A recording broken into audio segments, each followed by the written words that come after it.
I'm sitting here with a little time to kill. I'm getting ready to go out and I'm wearing clothes that I don't want to get paint on. And I thought, you know what? I'm thinking about the process behind this project that I'm doing, so why don't I tell you about it? So, if you aren't aware, myself and a group of other artists have gotten together with Anne Livingston. She challenged, it started with a YouTube video where Anne challenged us to do 10 paintings in a series, and it has sort of grown into this artist collective where we are doing an online event, which we are considering as an online exhibition. And I can't work on my projects right now. I'm sitting in the mess from the studio space. There's about 2 weeks to go until the projects are due to her. And then sometime in April, the event will go live. But I've been working like crazy and want to be working right now. But again, I'm in my going out clothes. I don't know if you have that. I have clothes which are specifically for going out different places because I don't want to get paint on them. And I really want to paint right now. But if I paint, I know that I am going to dip my sleeve or drip paint on my pants. And I know I can wear a smock or a coat over it. But even when I do that, I still somehow get paint on everything. So I've really been thinking about planning the next phases of the project. I've got multiple things going. You might have seen on the channel where I'm talking about the spun cotton figure and doing updates on that. But you know, I realized I hadn't yet explained what my series of paintings is about. So I'd go a little bit into my process and talk a little bit about the series.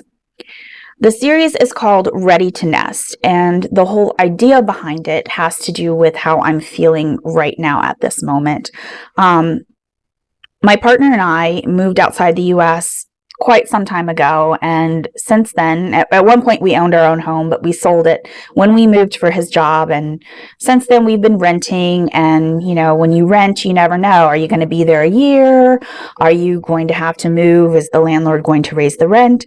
So after years and years of this kind of feeling just a little bit precarious, I'm kind of at a point where I'm ready to have my own house again. And I don't know if that's going to happen anytime soon, but my partner and I have lately been talking a lot about how he's going to retire, and what we're going to do when he retires, and starting to make our plans. So this series centers around that, around the feelings of wanting, you know, roots. And it also, kind of puts me back in touch with part of my childhood a bit. So initially when I started painting, I started with paint by number, and I had a little desk in front of a window, and outside the window my father had put a bird feeder, and I loved watching the birds, and we would have small bunnies visit. I loved watching that while I painted, and I kind of really want that in our next house. I want a window with a space to look outside, and I want to be able to bird feeder. So to that end, there are a few motifs you're going to see regularly show up.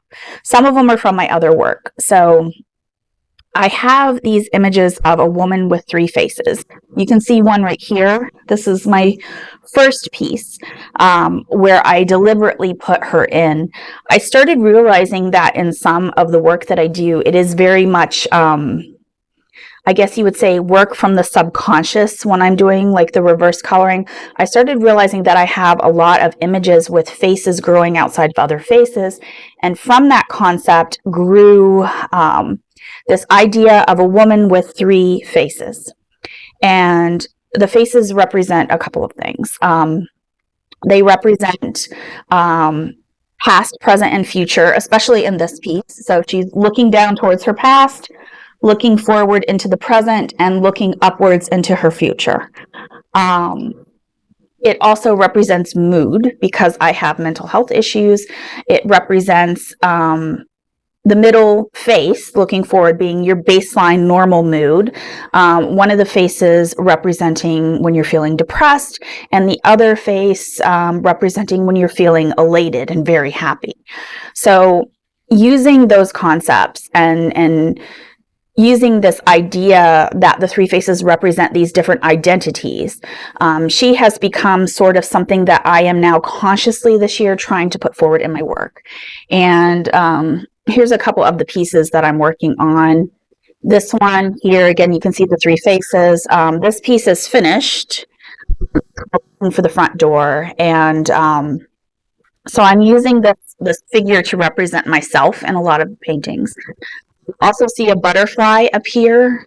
I talked a little bit about it in this piece here when I made it, but a few years ago I had seen this really weird article about how women in middle age are kind of like a caterpillar and a chrysalis, and they're cocooning and they're going to emerge into this wise, wonderful, sage woman. And the idea kind of stuck with me more because I feel like if I am cocooning, I'm cocooning very hard, dealing with mental health issues and physical health issues as well. And I don't know, it's sort of like a tongue-in-cheek cliche joke. I don't know if it's real. The whole idea just seems silly to me, but then it sort of started appearing more in my work, and so I've been deliberately putting it there, sort of as a side joke or commentary to it. And then this is another piece that is in progress. I'll have videos about the making of these pieces, but again, you see the woman in three face, and I have birds. So birds, houses, and the woman with three face, and butterflies. She's going to be wearing a butterfly necklace when I'm done. Those are all going to be motifs you're going to see throughout the series as I explore the concept of home and feelings of wanting home in that series. So as far as prep work, what have I done to create the series? I spent a whole lot of time on Pinterest. I think when you look at certain things, like when you look at a person, whether it's a three-faced person or a regular person, the human figure is only going to be posed in certain ways. And the same thing goes for animals. With birds, you're going to have a bird looking up, a bird looking down to the right or to the left, a bird in flight, a bird perched, a bird nested. So when you're looking at inspiration, what I tend to do is I tend to gather a lot of it and see how other artists are treating the work.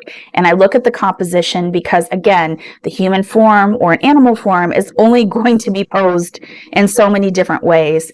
And just exploring the way they're dealing with lighting, the way they're putting detail into their work, and seeing how I want to experiment with that. So I spent a couple of weeks doing that, and I'll share a link to my bird motif Pinterest board in the notes for this video. Probably spent too much time doing that and not enough time painting. So now I'm in that phase where I've got multiple paintings started, and I have the spun cotton figure, which is in a good state and almost done. And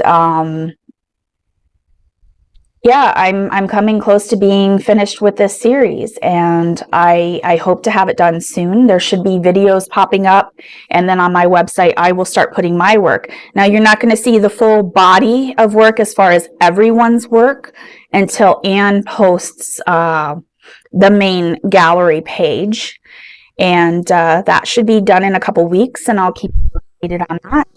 And with that, I guess I'm going to finish my coffee and head out to my hair appointment. So thank you for watching, and I hope you like and subscribe so you can keep up with how the online exhibition is going and how I'm exploring video. I'm still a little bit uncomfortable on camera, still dealing with that a bit and trying to find different ways of exploring how I'm going to do that. That's a whole other side project that got me distracted, and now I'm still talking. But yeah, I got distracted a bit by animation. I'm curious about animating things and adding that to my work. And one of the things is because I don't like being on camera a lot, my son brought up that I could try VTubing, which, if you're not aware of it, you have an avatar, which is basically like a animated cartoon character, and you rig it virtually in such a way that the facial features of the cartoon person are rigged to your face and your hand movements. And then that is an animated version of yourself. It's one way to animate things. It's used sometimes also in video games. And my son is a video game developer. So I am interested in learning more about that and trying it out as another way of expressing my artwork. So maybe as later on this year, because that's another big project to deal with, learning how to animate things, you'll see more of that. You'll see little bits of in the video. I experimented on a video I just made about online exhibitions with animating one of the paintings that I had done.